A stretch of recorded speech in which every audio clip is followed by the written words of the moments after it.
Halo semua, pernahkah kamu berpikir kenapa kopi Indonesia bisa terkenal hingga ke seluruh dunia? Dari warung kopi sederhana sampai coffee shop modern, kopi sudah jadi bagian dari budaya kita. Yuk, kita telusuri sejarah panjang kopi di Indonesia. Sebelum masuk ke Indonesia, kopi pertama kali ditemukan di Ethiopia, Afrika, sekitar abad ke-9.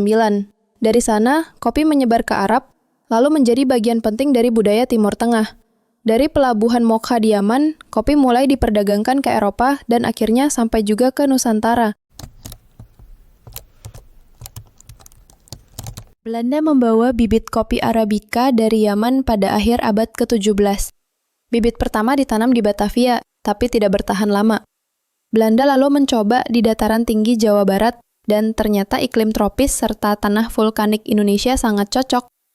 Dari situ, kopi menyebar ke Jawa Tengah, Jawa Timur, Sumatera, Bali, hingga Sulawesi.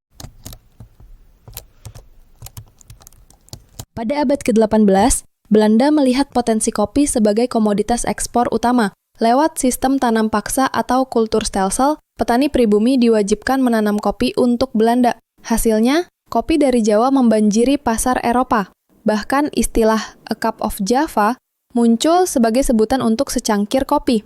Pada masa itu, Indonesia sempat jadi salah satu eksportir kopi terbesar di dunia. Namun, kejayaan kopi Arabica tak berlangsung lama. Di tahun 1870-an, perkebunan kopi terkena penyakit karat daun yang merusak hampir semua tanaman. Untuk mengatasinya, Belanda mendatangkan varietas Robusta dari Afrika. Robusta memang rasanya lebih pahit, tapi tahan penyakit dan lebih mudah tumbuh. Sejak saat itu, Robusta menjadi dominan di Indonesia. Meski begitu, Arabica tetap hidup di daerah pegunungan tinggi. Dari sinilah lahir beragam kopi khas Nusantara. Kopi Gayo dari Aceh, Mandailing dari Sumatera Utara, Toraja dari Sulawesi, Kintamani dari Bali, sampai Java Preanger dari Jawa Barat. Setiap daerah punya karakter rasa unik, dari yang fruity, earthy, sampai bold. Tidak lupa, ada kopi luwak yang terkenal sebagai salah satu kopi termahal di dunia.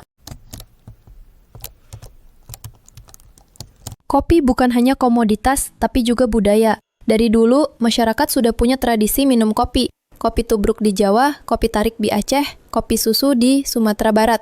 Di warung kopi, orang berkumpul, ngobrol, bertukar kabar, bahkan berdiskusi politik. Sekarang tradisi itu bertransformasi dengan hadirnya coffee shop modern, tapi esensinya sama. Kopi jadi medium untuk bersosialisasi.